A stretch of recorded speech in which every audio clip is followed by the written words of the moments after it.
Okay, we're here with Tuesday media availability with quarterback Chase Garbers. We'll go ahead and get started with Trace Travers from Rivals. Hey, Chase, good to see you this evening. Just to start, the UCLA game was 2 days ago, obviously. What did you kind of see when you were reviewing the tape? Well, obviously it's disappointing to go out there and have the result that, that occurred a couple days ago. But looking at the tape, a lot of learning lessons. The tape actually was not as bad as we thought it was going to be. There was a couple good moments. Obviously you got to clean some things up on both sides of the ball, but overall it was a good learning lesson. Yeah, was there anything that specifically stood out for you as far as cleaning up from your end, or? I think, as a side of the ball, I think, there's a lot of things, nothing really specific, just, overall technique and fundamental stuff that, we got to work on day in and day out. Mm-hmm. And with that, what have you guys, from what Coach Wilcox said, you started preparing for Oregon State yesterday. What has been the focus so far over these first 2 days? The focus has definitely been bring, a certain type of energy, bring the physicality and mentally lock in. I think today, having the defensive line back, for the first time in about 14 days was awesome. Definitely one of the most physical practices we've had since about fall camp of 2019, I would say. And the energy that was at practice today was outstanding on both sides of the ball. A lot of pads popping, a lot of plays being made. It was really awesome to see, especially, having the D-line back. Fantastic. Thank you, Chase. Thank you. Okay, we'll go to Jake Curtis from Cal Sports Report. Yeah, Chase. Why do you think the offense will be better this week? I think, obviously we'll have a game under our belt. I think we'll be better because, especially up front, the offensive line hasn't touched anybody in 14 days, with the D-line being out. So, going against UCLA was their first time going against a live defense front in about 2 weeks. So, having the D-line back will definitely help, our guys up front, on the outside and in the running back room. I think, just having that game, we could actually have, full preparation practices leading up to it because, these past 2 weeks haven't been, real practices, with D-line out. We can only do so many things. But with the D-line back, we're going to go at it full steam ahead. Can you expand on that a little bit? I mean, how much of a difference does it make having your defensive line as far as offensive preparation? Well, for starters, you can't run the ball because there's no defensive line there for the O-line to block. So it's a lot of passing with no pass rush. So it's very unrealistic. But, we did what we had to do in those circumstances. But definitely having the D-line back today was awesome to get all those live looks, get the pads popping in the run game. We'll carry that into tomorrow and then into Thursday and then into Saturday. And could you expand a little bit? You said it was the most physical practice you've had in a while. How so? In what way?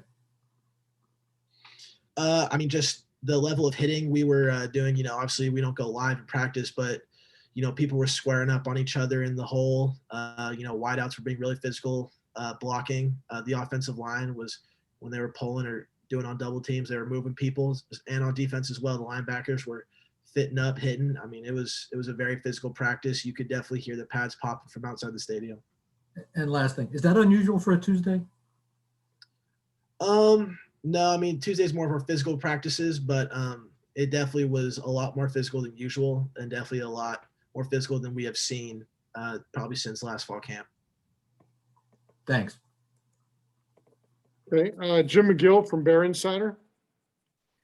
Hey, Chase, obviously offense is largely rhythm-based, and I can't imagine you guys could have gotten into much of a rhythm the last couple of weeks, not having a D-line to practice against and all the other guys that were out too. Do you feel like after this first practice, you can kind of feel that rhythm coming back where the offense might be able to get into a better flow? Yeah, totally. I think, being able to run all your plays that you want to run in practice will definitely attribute to that rhythm. Obviously on Saturday, the offense didn't really get into a rhythm at all. We had one 14-play drive, but there was still a lot of third downs that needed to be executed. Too many 3-and-outs, which, you can never get into a rhythm when you go 3-and-out. But I think, with this week of practice, the way we're looking at it as from a mindset standpoint. I think, we'll get into a rhythm and then carry that over into Saturday. We saw a little bit of the young guys being incorporated in here and there in the offense this last weekend. What kind of a role do you see for some of those freshmen coming up this next week, kind of moving forward? I see a big role. Obviously, this year doesn't count towards eligibility, so we could play them as much as we want. So I think, the way that they've stepped up, mentally, especially with the complex playbook that we have, it's truly something special. And, as a veteran quarterback, you like to see the young guys get in there and know what they're doing. It's one thing if you have a young guy, you got to tell them what to do every single play. But, these guys are locked in. They know what they're doing. And, that'll pay a huge dividend later down the line, whether it's, this week or weeks coming. Great. Thanks. Thank you. Okay. See who's next here. Next, we'll go back to Trace Travers. Yeah, I wanted to ask, what have you seen in the early going on Oregon State's defense? Yeah, Oregon State's a very talented team. Their front seven is pretty physical. They played Washington last week, who's similar offensively to us, so very physical run game, which you saw on the tape. I mean, you could, obviously there's no sound, but you could definitely hear there were some collisions being made. They play very sound, in their defense, whatever defense they got called. So overall, I mean, they're pretty talented. It's definitely not going to be a light game. It's definitely going to be another grind game. But overall, we look forward to get up to Corvallis and coming out with a win. Thank you. Thank you. Back to Jake Curtis. Yeah, Chase, you're a captain now. Did you have any particular message to the team in the last day or two? Well, I'm not the most talkative guy, more of a lead by example type, but, especially yesterday, we technically had an off day, but we kind of gathered around as a team and kind of discussed some things on, how we weren't going to go out there on this Saturday and kind of do the same thing we did a day ago when we were talking to yesterday. So obviously you gotta rally the troops. It's obviously disappointing loss, but you got to flush it and you just got to work to be better every day. Looking back at UCLA for a second, when you look at that, is there one thing you say, oh, we got to change this? Is there any particular thing you said we got to get better at a certain thing? Not so much a certain thing. I mean, there's all plays that we wish we could have back. All plays, we wish we could do better on. But you got to dissect the film. Take the teaching, take the criticism, and then build on that day in and day out to where those mistakes don't happen again. Thanks. And we'll go to Jim McGill, Barron Center. Chase, you made a huge leap forward last year after your redshirt freshman season where you're getting your feet wet initially.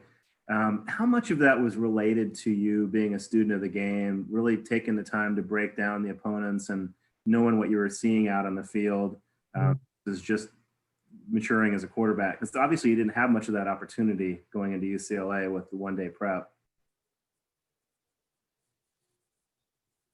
Yeah, I mean, obviously the mental side of playing quarterback is very important. Having only one day prep of UCLA, there's only so much you could do film wise. But we knew what they were going to run.